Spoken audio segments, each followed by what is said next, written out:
आँखों की सुरक्षा के लिए जरूरी है उचित देखभाल।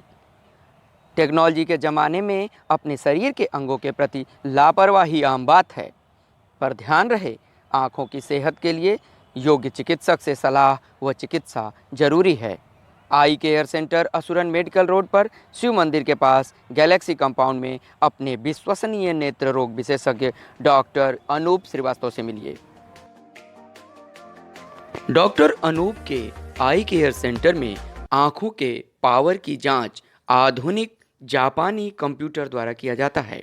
इसके अलावा आँखों का अल्ट्रासाउंड, मोतियाबिंद का बिना टाँके का ऑपरेशन एवं लेंस लगाई जाती है।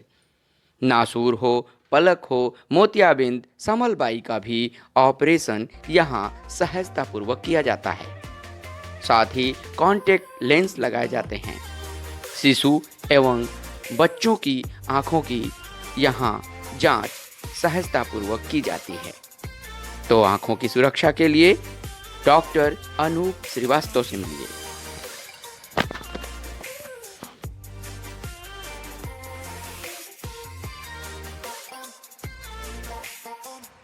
आइए करते हैं डॉक्टर अनूप श्रीवास्तव से आँखों के स्वास्थ्य को लेकर चर्चा। कैसे हैं आप? डॉक्टर साहब, आप कितने दिन से यहाँ प्रैक्टिस में हैं?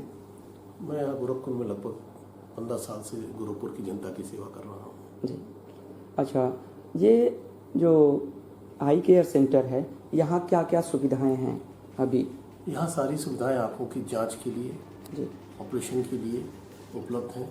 हमारे पास आधुनिक ऑटो रिफ्रैक्टोमीटर है, जिसके द्वारा बच्चों से लेकर बड़ों तक की सबकी आँखों की जांच, पावर की और जांच होती है।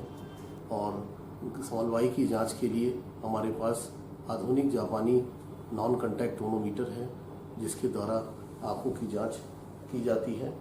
समलवाई एक ऐसा रोग है जो आम तौर पे जांच में नेग्लेक्ट हो जाता है, पता नहीं चलता है और मरीज आँखों की समस्या लेके घूमता रहता है। समलवाई में क्या होता है? आँखों का जो प्रेशर होता है वो बढ़ जाता है, जिसकी वजह से आँखों की नस जो है वो क्षतिग्रस्त होने लगती है और इसकी वजह से धीरे धीरे नज़र भी कम होती है और साथ में साइड की फील्ड वगैरह भी कम होने लगती है और व्यक्ति की धीरे धीरे नज़र एक बिल्कुल पाइप से देखने जैसी हो जाती है। जैसे लगता है कि व्यक्ति केवल सामने देखता है और साइड की विजन धीरे धीरे लॉस होने लगती है। डॉक्टर साहब, आज के समय में जो आधुनिक दौर आया है, इसमें मोबाइल का चलन बहुत बढ़ा है। जाहिर सी बात है, बच्चों को भी अब कोरोना के बाद से मोबाइल पर निर्भर हो जाना पड़ा है। तो क्या स्थिति है? आँखों को लेकर के कैसे सजग रहना है? गार्जियन कैसे उसको समझें और क्या क्या ध्यान दें बच्चों के लिए? और वही हालत बड़ों में भी है, रात में नाइट विजन में लोग मोबाइल देखते हैं, तो ऐसे में वो क्या करें, कैसे रहें, क्या बर्ताव करना चाहिए? देखिए, आजकल हमारे पास ऐसे ऐसे बच्चे आते हैं जो 17, 18, 20, 25 साल, 30 साल के युवा हैं कि जो 17, 16, 15 घंटे मोबाइल यूज़ कर रहे हैं, कंप्यूटर यूज़ कर रहे हैं, लैपटॉप यूज़ कर रहे हैं और उससे जो किरणें निकलती हैं वो आँखों को बहुत क्षतिग्रस्त करती हैं और आँखें उससे ड्राई हो जाती हैं और ड्राई होने के बाद विभिन्न प्रकार की समस्या, आँखों में गड़न, जलन, थकान, खुजली और कंसंट्रेट न कर पाना, सर में दर्द, इन सब की समस्या पैदा होने लगती है। और इसके लिए ज़रूरी है कि हम बच्चों को और अपने जो भी कंप्यूटर या मोबाइल प्रोफेशनल्स हैं उनसे ये कहें कि इसका इस्तेमाल बेकार ना करें, जितनी आवश्यकता हो उतनी करें, ब्रेक दे के करें, थोड़ी थोड़ी देर पर इसको छोड़ते रहें और हम लोग से संपर्क करें। इसके लिए विशेष तरह की कुछ आई ड्रॉप्स वगैरह आती हैं, हम लोग रेस्ट बताते हैं, कुछ विशेष तरह के चश्मे आते हैं जो दिए जाते हैं, जिससे कंप्यूटर, मोबाइल, लैपटॉप का प्रभाव आँखों पे ज़्यादा नहीं आता है। क्योंकि ये ज़रूरी भी है, हम ये कह नहीं सकते कि आप बिल्कुल छोड़ दीजिए, क्योंकि कुछ ऐसे लोग हैं जिनका कंप्यूटर, मोबाइल पे ही काम चलता है, लेकिन उनको ये तरीका बताया जा सकता है कि कैसे आप इसके साथ जीवन जिए। आज के समय में जैसे कि डायबिटिक पेशेंट बहुत तेज़ी से बढ़ रहे हैं और बच्चों से लेकर बड़ों तक ये बीमारी देखी जा रही है। ऐसे में डायबिटिक जो पेशेंट हैं उनकी आंखों पर इसका क्या प्रभाव पड़ता है? जी, बड़ा अच्छा प्रश्न आपने किया ये। और भारत डायबिटीज़ के मरीजों में अग्रणी होता जा रहा है, और इसका मेन कारण हमारे यहाँ की जो खान पान और सेडेंटरी लाइफ स्टाइल है जी। डायबिटीज़ जो यहाँ तक विषय है कि आँखों पे इस पर क्या प्रभाव पड़ता है, तो डायबिटीज़ आँखों को काफ़ी तेज़ी से प्रभावित करता है। अगर डायबिटीज़ कंट्रोल में नहीं है या डायबिटीज़ लंबे समय की हो गई है तो उसके बाद जी। इसका मेन प्रभाव तब पड़ता है जब डायबिटीज़ लंबे समय की हो जाती है और साथ ही साथ वो कंट्रोल नहीं रहती है। पेशेंट को ये कैसे पता चलता है कि जैसे वो डायबिटिक तो हो गया, लेकिन उसको ये कैसे मालूम होता है कि मेरी आंखें भी इससे खराब हो सकती हैं या मेरी आंखों में कोई दिक्कत शुरू हो गई है जो डायबिटिक का ही असर है? डायबिटीज़ के मरीजों में ये कहा जाता है कि प्रत्येक वर्ष उनको अपने आँखों की रेटिना की जांच योग्य नेत्र चिकित्सक के द्वारा करानी चाहिए। उसमें हम लोग दवा डाल के और मशीन के द्वारा आँखों के पर्दे की जांच करते हैं, रेटिना की जांच करते हैं, और उससे पता चलता है कि क्या हमारा मरीज डायबिटिक रेटिनोपैथी नाम की बीमारी से ग्रसित तो नहीं हो रहा है जी। और इस बीमारी को डायबिटिक रेटिनोपैथी कहते हैं, जो कई स्टेज में चलती है।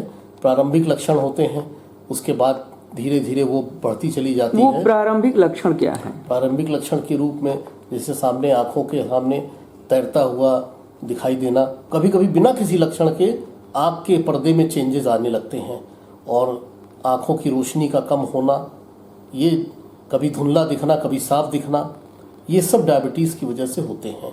लेकिन कब मेनली इसमें ये देखा गया है कि शुरू में कोई लक्षण नहीं आता है और ये डॉक्टर के जांच, रेटिना की जांच करने के उपरांत पता चलता है कि डायबिटिक रेटिनोपैथी की नाम की बीमारी हो रही है। जब तक डायबिटिक रेटिनोपैथी के लक्षण आते हैं तब तक बीमारी काफ़ी हद तक एडवांस अवस्था में बढ़ चुकी होती है। इसलिए प्रतिवर्ष जांच जरूर जांच करवानी चाहिए और आंखों की पर्दे की जांच दवा डालकर डॉक्टर के यहाँ बैठना पड़ता है और मशीन के द्वारा वो जांच की जाती है, जिसकी सुविधा हमारे यहाँ उपलब्ध है। डायबिटीज़ के मरीजों में डायबिटिक रेटिनोपैथी के अलावा मोतियाबिंद भी जल्दी हो जाता है, कम आयु में भी हो सकता है। डॉक्टर साहब, ये जो मासूम अभी शिशु हैं, जो अभी पैदाइश जिनकी हुई है, अब देखा जाता है लाड प्यार में उन्हें मोबाइल से जोड़ा जाता है और बच्चे भी मोबाइल की तरफ आकर्षित होने लगते हैं। क्या प्रभाव पड़ता है इसका बच्चों के ऊपर? नहीं, जहाँ तक संभव हो सके हमें अपने नवजात और छोटे बच्चों को मोबाइल नहीं देना चाहिए, और अगर ज़रूरत है किसी वजह से तो बहुत थोड़ी देर के लिए करें और उसके बाद ब्रेक करें। और बच्चों को, जो नवजात बच्चे हैं या जो छोटे बच्चे हैं, उनको तो बिल्कुल नहीं देना चाहिए। कि क्या नुकसान होता है? उससे भी आंखें क्षतिग्रस्त होती हैं, आंखें ड्राई हो जाती हैं, आगे चल के आंखों के खराब होने की समस्या उत्पन्न हो सकती है। तो अच्छा होगा कि ये मोबाइल से दूरी रहें। डॉक्टर अनूप आज चिकित्सा के क्षेत्र में जाना पहचाना नाम है और इन्होंने अपने पेशेंट्स की आँखों की सुरक्षा और चिकित्सा को दुरुस्त बनाने के लिए ऐसी तमाम प्रयास जारी रखे हैं, जैसा कि समल बाई के लिए ये मशीन, इसे खासकर इन्होंने जापान से मंगाया है। ऐसे ही अत्याधुनिक मशीनों से यहाँ इलाज होता है और मरीज अपना संतुष्ट होकर डॉक्टर को धन्यवाद कहते हैं। तो एक बार आप यहाँ अवश्य पधारें और देखें कि आपकी आँखों को क्या सुरक्षा और कैसे प्रदान की जा रही है यहाँ पर। डॉक्टर साहब, आप कुछ कहना चाहेंगे अपने बारे में कि एक शब्द की आप कहाँ से पढ़े, क्या किए और कैसे गोरखपुर में आए और किस तरह से लोग आपसे लाभान्वित हो रहे हैं? मैंने MBBS लखनऊ से KGMC से किया हुआ है, उसके बाद MS किया हुआ है और उसके कुछ दिन तक मैं सरकारी सेवा में भी था और उसके बाद मैं यहाँ पे प्रैक्टिस कर रहा हूँ। धन्यवाद।